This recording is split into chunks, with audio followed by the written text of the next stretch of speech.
আজকে আমরা সিদ্দিক আহমেদের লেখা তোমাদের গল্প নিয়ে একটু কথা বলবো। মানে এটা শুধু একটা গল্প না, এটা এমন একটা কাহিনী যেটা আমাদের কাছে দুটো একেবারে ভিন্ন রূপে এসেছে, একবার বইয়ের পাতায় আরেকবার টেলিভিশন নাটকে। চলুন এই দুই মাধ্যমের অভিজ্ঞতাটা আসলে কেমন সেটার গভীরে একটু ঢু মেরে আসি।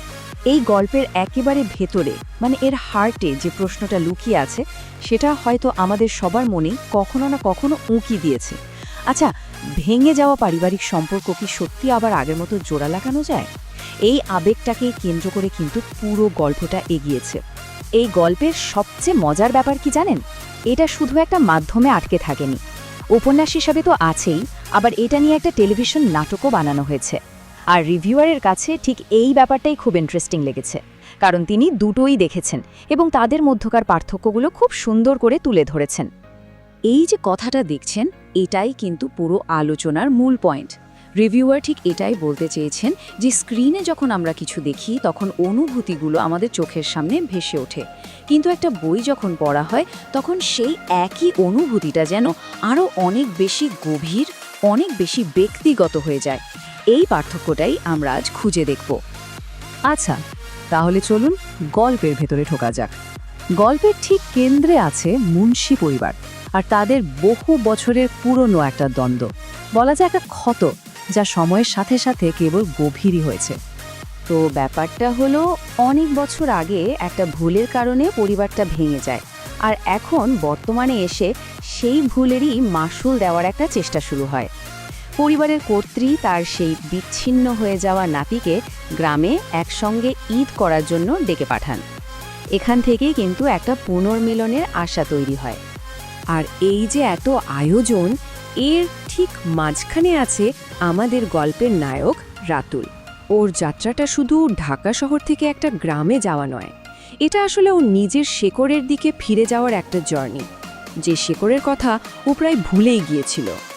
রাতুল মানে ঢাকার ওই ইট পাথরের যান্ত্রিক জীবনের একটা অংশ। বাবা মারা যাওয়ার পর থেকে মাই তার সব। এই শহরের জীবনে সে তার বাকি আত্মীয় স্বজন মানে তার গ্রামের পরিবার থেকে এতটাই দূরে যে তাদের সাথে ওর কোনো যোগাযোগই নেই বললেই চলে। আর গ্রামে গিয়েই রাতুল যে ধাক্কাটা খায় সেটা এখানে খুব সুন্দর করে দেখানো হয়েছে।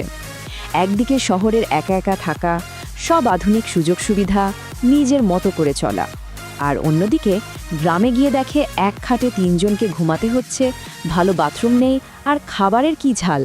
এই সব কিছু মিলিয়ে ওর জন্য এক বিশাল কালচার শক। তো গল্পটা তো বুঝলাম, এখন চলুন আবার সেই আগের প্রশ্নে ফিরে যাই। মানে বই পড়ার অনুভূতি আর নাটক দেখার অনুভূতি, এই দুটোর মধ্যে ঠিক কি তফাৎ খুঁজে পেলেন রিভিউয়ার? এই টেবিলটা দেখলেই ব্যাপারটা পরিষ্কার হয়ে যাবে। রিভিউয়ারের মতে বই পড়ার সময় পাঠকের কল্পনা শক্তি অনেক বেশি কাজ করে, আমরা চরিত্রগুলোর মনে কি চলছে সেটাও জানতে পারি। অন্যদিকে নাটকে আমরা শুধু তাদের কাজ আর কথাবার্তাই দেখতে পাই। এ কারণেই বই পড়ার অভিজ্ঞতাটা তার কাছে অনেক বেশি ব্যক্তিগত আর তীব্র মনে হয়েছে। তাহলে সব মিলিয়ে রিভিউয়ারের শেষ কথাটা কি ছিল?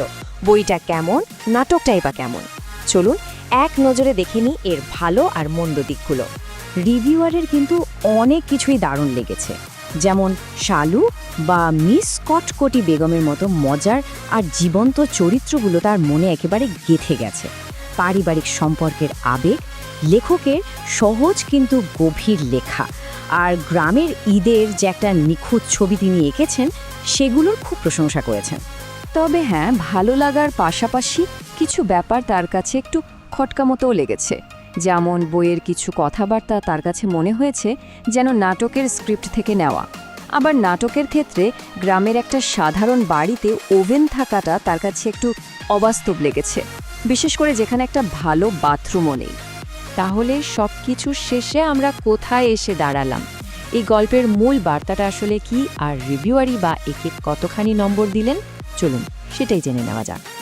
এই পুরো গল্পটার একেবারে ভেতরে কিন্তু একটাই কথা বলা হয়েছে, রক্তের টান। মানে রক্তের সম্পর্কের যে বাঁধন সেটা আসলে অটুট।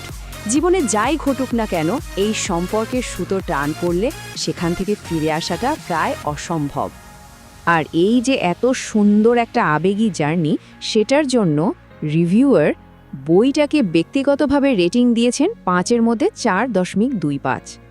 সব কিছু শেষে একটা প্রশ্ন কিন্তু মাথায় ঘুরপাক খায়। ভালোবাসা, মায়া, মমতা আর অভিমানের এই যে জটিল একটা গল্প, এখানে শেষ পর্যন্ত জয়টা আসলে কার হয় নাকি কিসের জয় হয়, এই ভাবনাটা না হয় আপনাদের জন্যই তোলা থাকলো।